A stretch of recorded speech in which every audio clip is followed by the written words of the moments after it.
particles are added. These are always enclitic. Accordingly, when the pronoun proper stands before a fully stressed word, they are attached to the latter. They also serve to reinforce the personal concept already expressed in verbal forms. Indeed, this may have been the earliest function of some of them. There are no special reflexive pronouns. Any infixed or suffixed pronouns can refer to the person or thing forming the subject of the clause. For the expressions for self, see section 485. A peculiarity which Old Irish shares with other early Indo-European languages is that a singular pronoun may be omitted where a plural concept expressed in a plural verb or pronoun consists of two elements, one already known and one about to be mentioned. Examples. I'll just give the first one here. Con rangatar agus dovlah. They met, he and Dovlah. Alright. Okay, maybe I'll give one more example. Doberat, or maybe Doberat. Trimnai dondig agus nir wargef set kid kodisa. Gaith etoro agus dalan. They give the house a shaking, and they could not even raise it so that the wind might have come between them, it, and the ground. I feel like that example is worth reading.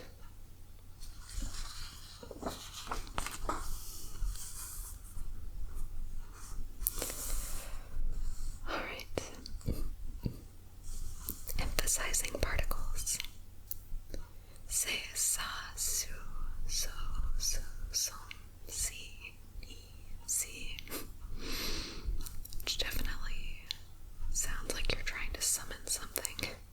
Anytime there's any long list of short, similar sounding words like that, which come up somewhat often in studying languages, it always feels like you're invoking some ancient ritual when you read through them. Anyway, so this section is focusing on emphasizing particles.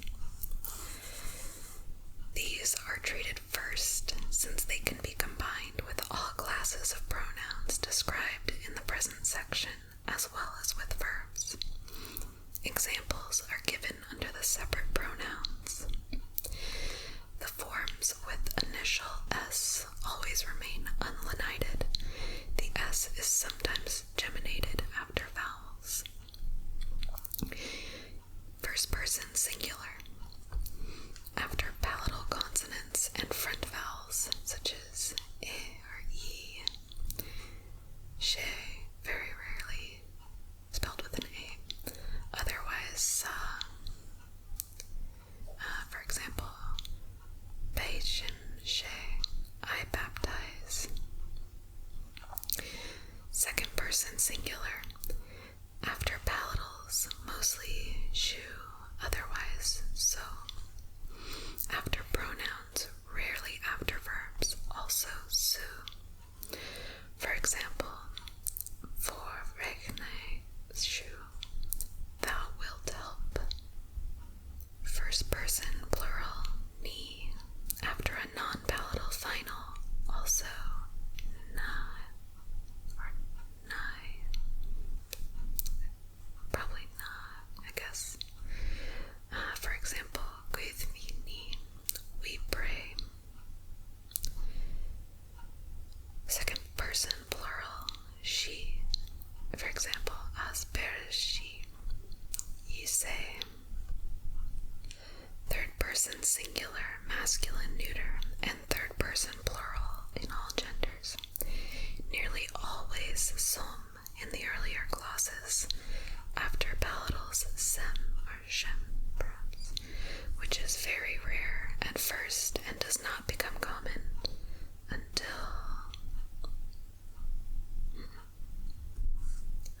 SG. What does that stand for?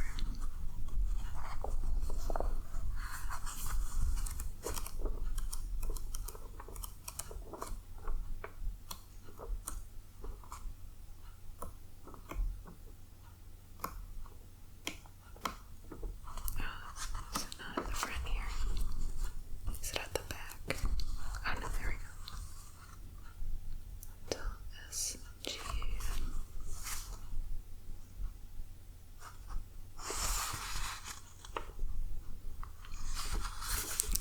Okay, until the St. Gall glosses. Alright.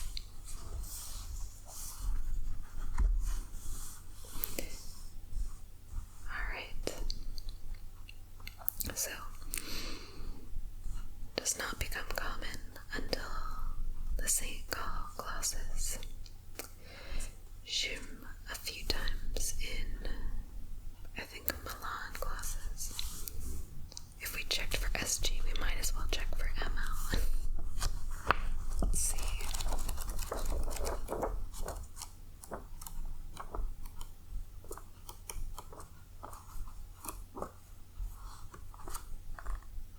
Yep, Milan glosses.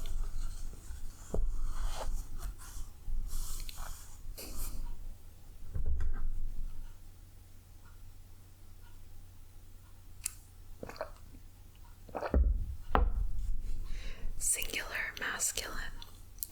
Ad cobrasum. He desires. Let's see. Singular neuter. Nigon biasum. It will not exist. Third person plural. Rangadarsum. They have reached. Third person singular feminine. She. For example, Dana the she. Let her do. Emphasizing particles cannot come immediately after the copula, which is itself proclitic, and hence incapable of supporting an enclitic. Instead, they are attached to the next stressed word. For example, Amkividshe, I am a captive. Let's see. The petrified particles in the first and second person singular preterite of the copula are no longer felt as emphasizing particles.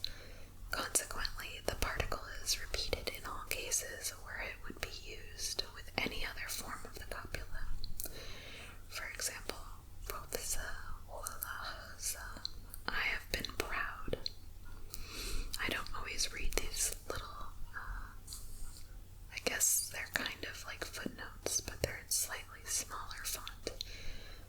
But every once in a while I will, if it seems like they're interesting. The emphasizing particles are also found in sentences which have no verb. For example, magnetosum, we are sons of his. Absolute forms of personal pronouns. The stressed nominative forms of the personal pronouns are first person singular, me, emphatic, mesha, spelled different ways. Second person singular, tu, emphatic, thusu, spelled different ways.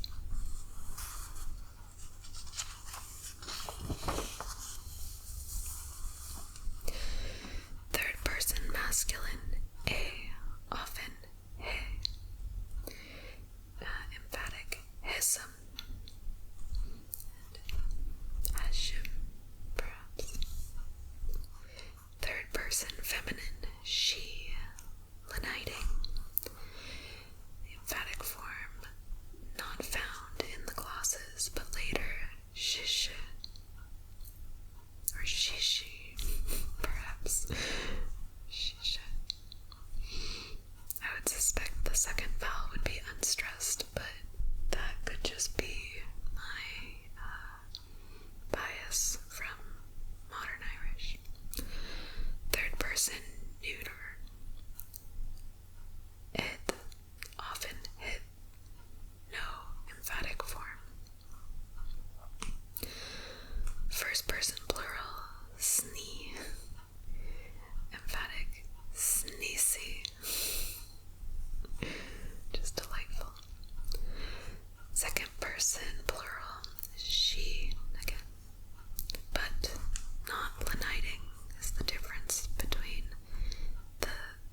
person feminine singular and the second person plural. The emphatic forms usually, again, she, she. Third person plural, a or he. All genders. The emphatic form is hesham, or emphatic hesham, which is interesting. Doesn't look like there's a difference in lenition versus no lenition between third person singular masculine and third person plural. So I guess you'd have to rely on context. These forms are most commonly used as predicative nominatives after the copula, which is thus always in the third person. Isme is mesha, it is I. Nime, it is not I. Kidney, even I. These are all examples, so I'll stop there. These forms are most commonly used as predicative nominatives after the copula, which is thus always in the third person. Isme is mesha, it is I. Nime, it is not I, and so forth. Similarly, istu, it is thou. Isnisni, it is we. Is shisha, in temple shin. Ye are that temple. The third person plural always takes a plural form of the copula. It a, it is they, and so on. But the first and second person plural are found with a singular form, even where the subject is plural. For example, is nisneata bobis. It is we who are buoys. I'm not sure what that word means, I'll be honest with you, but it shib ata horvi. It is ye that are heirs. As subject, they occur only in clauses without a verb. For example, abstil itosagu shishu yarum. Apostles first, ye afterwards. Or B, after the interrogative pronoun. Kya, kyatusu. Who art thou? Keye, who is he? And so on and so forth. Similarly, sehi tu, whoever thou be. Or C, after os, and third person plural, ote.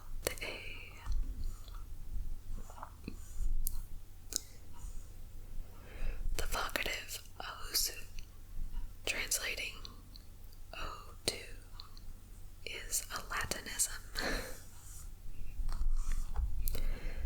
The predicative nominative pronoun normally agrees with the subject in gender. For example, Christ didiu is she yather, perhaps. Christ, then the city is he. Or, in other words, he is the city. More rarely, it has the gender of the substantive, which it stands for. For example, is a city. This is its reward. Further, the neuter form hid occurs in nihed of it, or amate. Not sure if that lenites or not. Not only is what that means. Literally, not it is its amount. The fact that in such identification clauses, subject and predicate are easily interchanged explains the steadily increasing use of these pronouns as subject and eventually as object also in the later language. A nominative pronoun is also contained in olsha, later spelled with the accent, olsha. Says, or said he, emphatic, olshasum. The feminine is olshi, probably, I guess also spelled with an accent at some point. But the plural is formed with a verbal ending, olshatasum. Forms with the first person, olme and olsme. In quam, I'm guessing that's Latin, are found only in later texts. Where the subject is a noun, ol is used alone. For example, olkos says the foot. I'm not sure what the foot says, but I think perhaps someone should have written a song about that.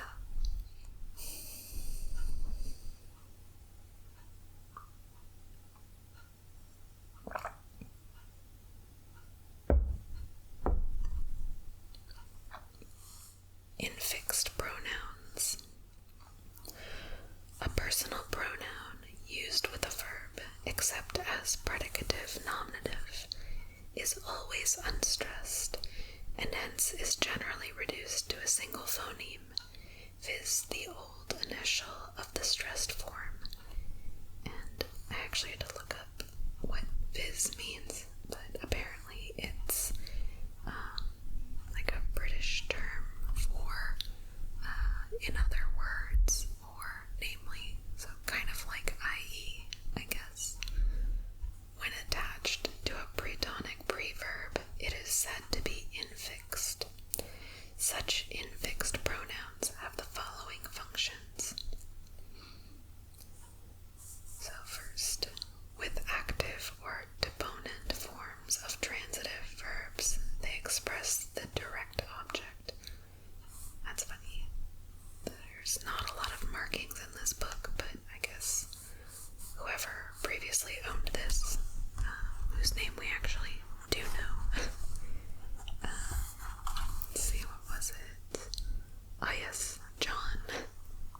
I guess John really wanted to remember that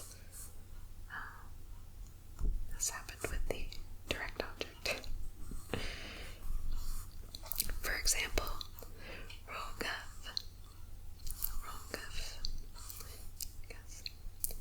For example, Rogav, he has taken me.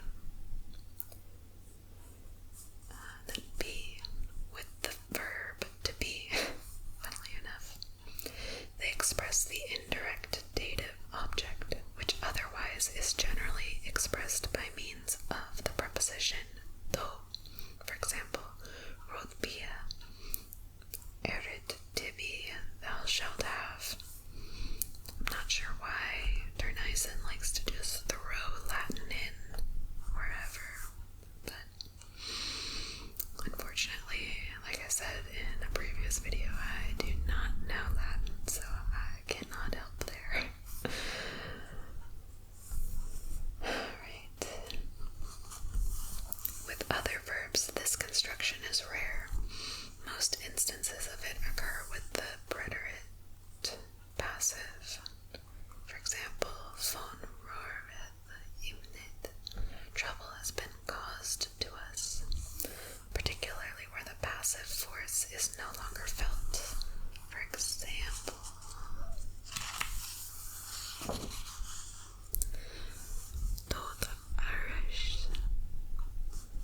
Tot ares. It has appeared to thee. With passive forms, this is the third place. With passive forms, except in the instances just mentioned, the pronouns of the first and second persons rarely indicate the subject. For example, roviket, ye have been saved. preposition of infixed pronouns is governed by the following rules. A.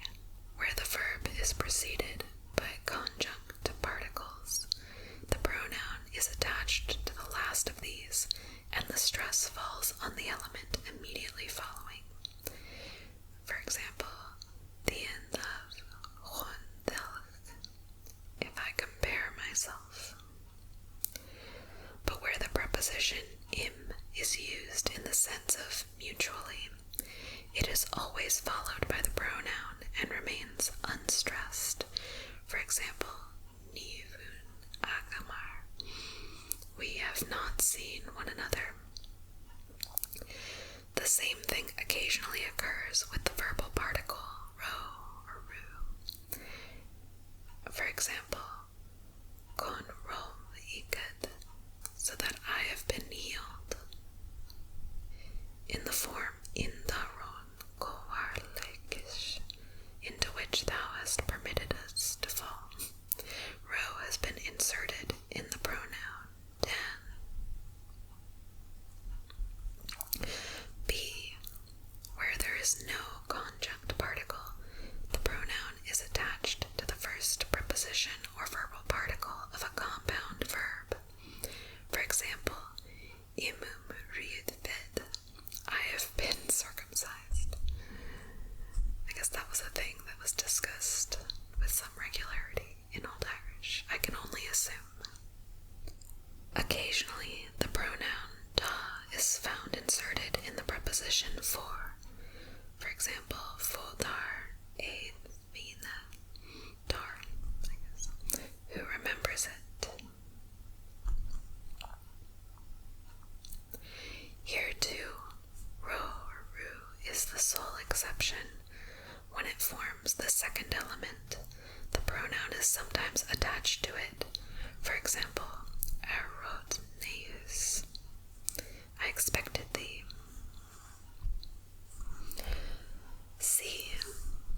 Where neither a conjunct particle nor a preverb including ro precedes the verb, the verbal particle no is inserted before it for the purpose of infixing the pronoun. For example, nom ishliger, I abase myself. For the use of suffixed pronouns after certain forms of the simple verb, see section 429.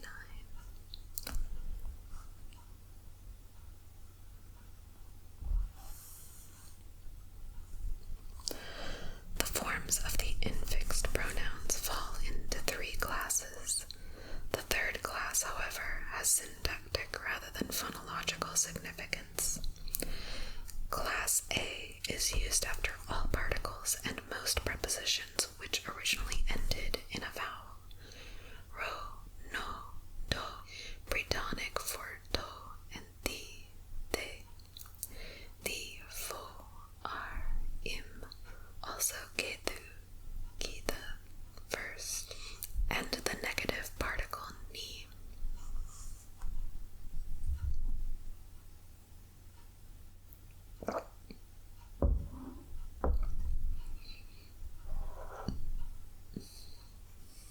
In R and im, the original vowel of the second syllable, which was lost in all other positions, appears before pronouns beginning with a consonant. The former is written aru, aru, in Zethwarenberg. We're just gonna be out here checking all the abbreviations for the clauses, I suppose. Let's see, I think it's after the table of contents, right? Yeah, okay. Wurzburg, yeah. Wurzburg clauses. Okay. In Wurzburg clauses, once Arine. In the Milan clauses, usually Ara. The latter Imu. In the Milan clauses, also Imi.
unlenited, and hence often written as T. The pronouns of this class are used after prepositions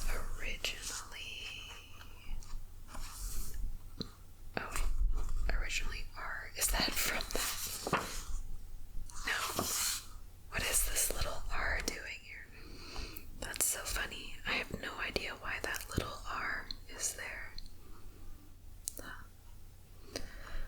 Alright, just another mystery.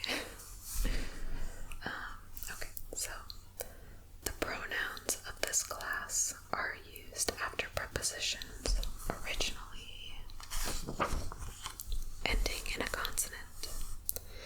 The D appears regularly after for and ettar, but combines with the old final of free and kon to give frit kod. The form ad, occasionally written with other spellings, represents 5 separate prepositions, the stressed forms of which, where no infixed pronoun is attached, are ad, eith, es, en, end, and os. Class C is used 1. Regularly after a relative, sa combined with a preposition. B. In which. C. The conjunctions thea, if, when. Era, in order that. Go or kon, so that. D. The interrogative particle in. 2. So this is the second place where class C is used. In other relative clauses, here it regularly replaces the pronouns of class A in the third person only, but it is frequently, though not invariably, used instead of the first and second persons of A and all the forms of B. This class is characterized by lenited D, which, however, is delenited after N. A fuller form id appears in the third person singular masculine and neuter after prepositions ending in a consonant. Erid, konid, forid, yarid, imid, as opposed to fold, road, etc. The at of class B is replaced by as, not only where it stands for es, but often also where it represents another preposition. For example, asid rolet, who deserve it. Let's see. Similarly, frigid from free, after the relative particle sa, and the conjunctions are, the I is omitted. But kon, so that, makes kondid for the first D, C, section 799. Later konid, for konid with assimilated and D, and E makes indid. The A of the relative particle, etc., is usually replaced by I, except after D, fo, and O. For example, arind, treshind, but diand, fuand. The vowel may be omitted where the pronoun beginning with D forms a syllable. For example, arnda, guhavat, in order that they may raise themselves. Let's see. The N, which marks a nasalizing relative clause, is inserted immediately before the D in all forms of this class, including the third person singular masculine neuter. For example, aval asin birsa, as I say it, not as nid. in forms with the preposition con or cove. The form con is used here instead of cod, but third person singular conid, not conid. So I guess that's just a spelling difference.